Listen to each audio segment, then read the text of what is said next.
নীলুর কেসটা কোর্টে ওঠার আগেই দলে বিভক্ত হয়ে গেল রাইয়ের গোটা পরিবার। হ্যাঁ বন্ধুরা, ভিডিওটা লাইক দিয়ে দেখতে থাকুন। রাইয়ের দাদা ভাই রাইয়ের মায়ের সাথে গলা মিলিয়ে বলতে থাকে যে মা তুমি একদম ঠিক কথা বলেছো, কেন জানি না রাই তুই বড্ড বেশি নিজেকে সব সময় মহান তার দেবী সাজানোর চেষ্টা করিস সকলের সামনে। তুই আমাকে একটা কথা বলতো, সব জায়গায় তুই কি করে উপস্থিত হয়ে যাস যেখানে কিনা এত কোটি মানুষ আছে আমাদের এই কলকাতা শহরে, সেখানে কারো চোখে সুখ পড়তে হলো না। টিয়া কিডন্যাপিং কেসটা শুধুমাত্র তোর চোখেই পড়লো, তুই সেই মুহূর্তে ওখান দিয়ে যাচ্ছিলিস বলতো। আর এটা কি আদৌ বিশ্বাসযোগ্য?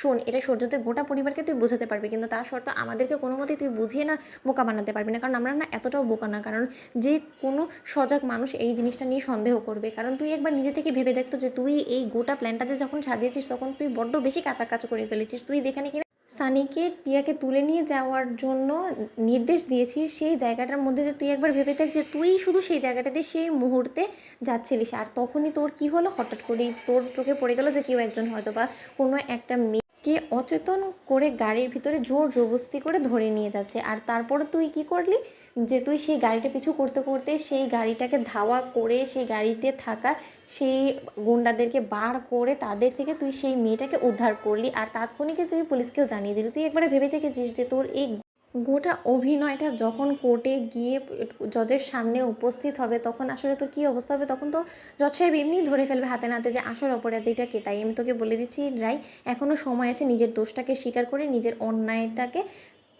মেনে নে। আর তার থেকেও বড় কথা, নির্দোষ যে মানুষটাকে তুই জেল হাজতবাস করানোর জন্য ওকে চারতলের মধ্যে আটকে রাখার চেষ্টা করছিস, তাকে সসম্মানে বাড়িতে আমাদের কাছে ফিরিয়ে এনে দে। কারণ আমরা আর যাই হোক না কেন নীলুকে তো এরকম করে জেলে পচে মরতে দেবো না। তুই যে উদ্দেশ্য নিয়ে নীলুর জন্য এরকম ষড়যন্ত্রটা করলি, সেই ষড়যন্ত্র তোকে আমি মোটেও সফল হতে দেবো না। তার বিনিময়ে যত টাকা লাগে আমরা ব্যয় করব। তখন এই কথা বলা মাত্র মিষ্টি বলতে থাকে যে আচ্ছা বিক্রম, তোমার হঠাৎ করে কেন এতটা নীলুর প্রতি দরদ উতলে পড়ছে? তুমি কিন্তু একটা কথা ভুলে যাও না যে তোমার আজকে এই নিজের পায়ে দাঁড়া হওয়ার জন্য কিন্তু যথেষ্ট পরিমাণে শ্রম থেকে শুরু করে অর্থ সহযোগিতা সব কিছু কিন্তু রাইয়ের হাজব্যান্ড দিয়েছে। তাই আর যাই হোক না কেন রাইকে দোষী সাব্যস্ত করে তুমি রাইয়ের সাথে এরকম করে বিশ্বাসঘাতকতা অন্তত করো না। তখন রাইয়ের মা বলতে থাকে যে উনি আমাদেরকে উদ্ধার করেছে, কে বলেছিল ওনার বরকে যে গায়ে পড়ে এসে আমার ছেলের ট্রিটমেন্টের খরচ বহন করার। এখন সে যখন সেই খরচটা দিয়ে দিয়েছে তার জন্য কি তাকে আমি পুজো করবো বলো তো?